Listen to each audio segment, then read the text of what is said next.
Okay, here's a little bit of an explanation why I think our world is going downhill from an economic standpoint.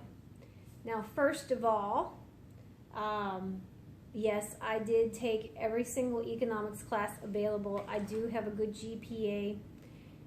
Second of all, I am approaching this from a Christian standpoint as well as a Reiki standpoint as well as my other spiritual background.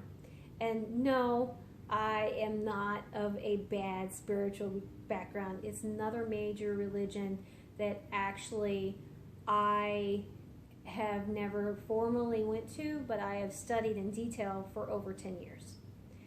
So, another issue with our world today is the fact that we are fighting over everything tooth and nail because we believe that there's limited supply. There's a graph called the demand and supply graph, and as demand goes up, supply also goes down, but there's a price graph as well that goes up as demand goes up and then curves back down as people decide that they don't want to pay for things. So from a humanistic standpoint, obviously you are a forager. You will try to get as much as you can for as little as possible for as long as a period of time that is you are able to get it. So, but the problem is this is almost supposed to be active within an enclosed market. When obviously when we have trade with other companies and countries, then we broaden that market. And the demand for things is high, and it causes labor costs and prices to go up. So what is happening in this world is, I'm going to tell you the truth, there are not enough jobs for all the people in the world. Yet, there should be, and most likely is, enough supply for everybody as long as we use it efficiently. There should be no reason why a first world country has impoverished people who can't feed themselves, okay? That's absolutely deplorable.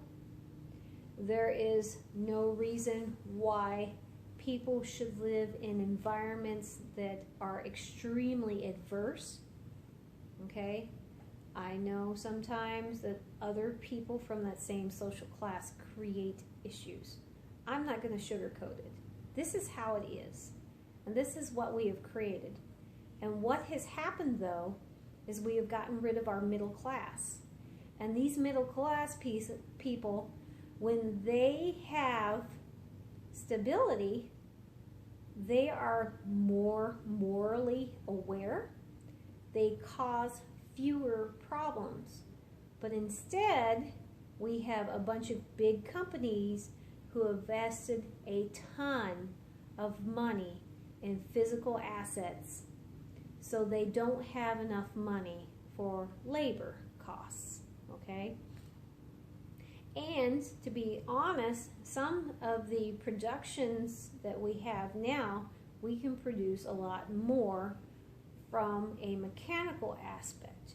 So they're grossing these huge profits. But we're going back to one of those rules, remember? Avarice, extreme greed. When somebody has so much money, they are adversely affecting the people at the bottom and lower levels. And that is hurting our economy, that is hurting our culture, that is hurting our social structure. So when that rich person up there says, well, why should I have to pay more for the roads? I don't use them. Why am I having to pay for the cops out on the street? I don't commit the crimes. My people don't commit the crimes.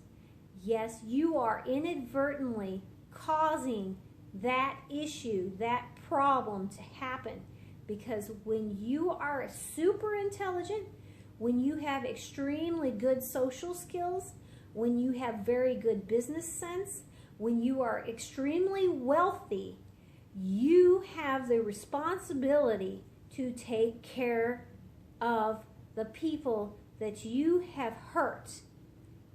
And I can't understand why these rich people are saying, it's not my problem. It is your problem.